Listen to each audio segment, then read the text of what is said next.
220. And they said you could get thunderstorms this afternoon, so I got to keep my eye out for that, but I don't know what I'm going to do if I find one. Just sit it in the field somewhere, I guess. Blowing her down now to 5,500.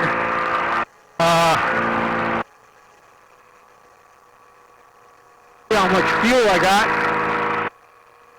To have enough. Follow my needle. It's, let's see, 51 miles to where I'm going.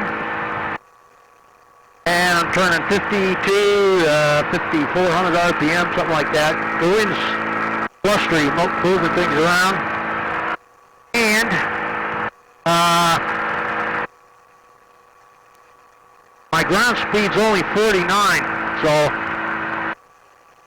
airspeed's 65, but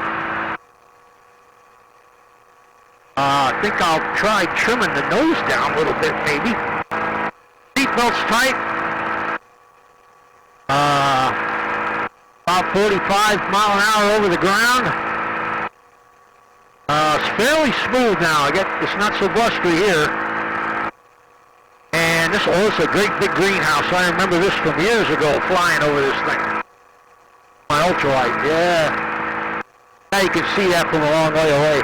I saw it before, but I didn't know what it was. That's what it is. That's that big greenhouse.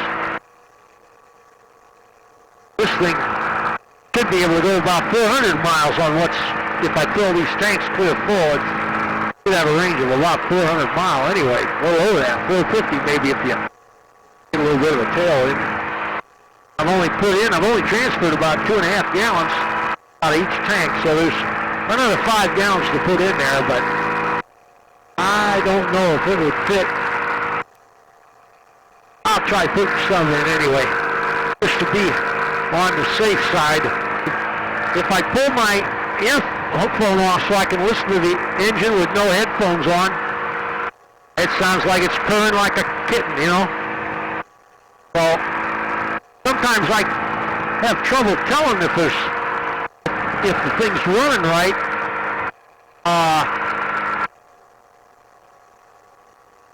I know what it should sound like.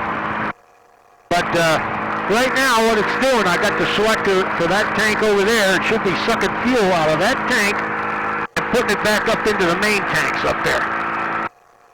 So I'll keep my eye on it, but the one tank looks like it's fairly full, I would say.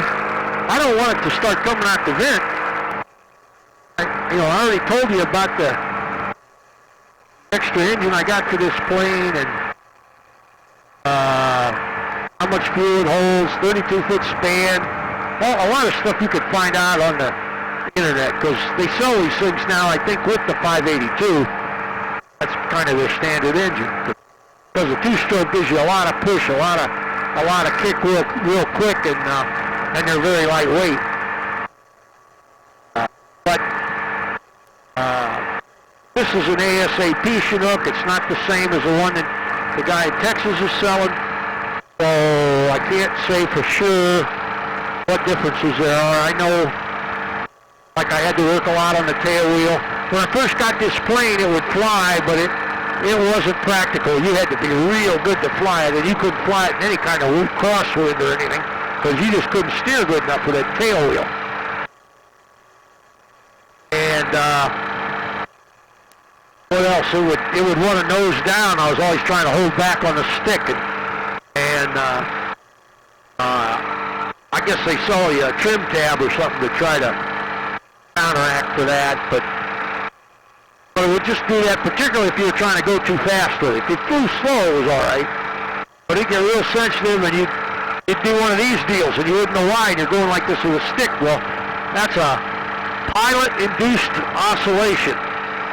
And it's you doing it. The pilot's the one doing it. He's just behind the curve. And I could fly it, but other people couldn't. You had to be real careful with that stick. Just real gentle with the pressure on it, or it'd start doing this.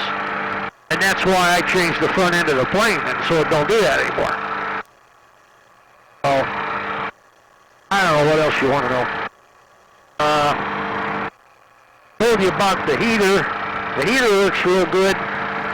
And the heater switch, when I turn that on, makes those lights come on up ahead in my up in the ceiling there so I could see. Oh, look, my gas is out. I must have pumped it all in there. How about that? Put in there anyway. So I guess I can shut off that pump. Fuel pump is off. I'll flip this over to the other side if I need it. But hey, I'm selling this thing for the price of an less than the price of just the airframe. And the airframe doesn't have an engine, propeller, instruments, bigger wheels, none of no kind of extras. You don't even get paint. You get the airframe. So I think it's worth something. That's an old airplane. It's not new, but it's worth something. It's a flyable aircraft. It's pretty hard to get one that flies.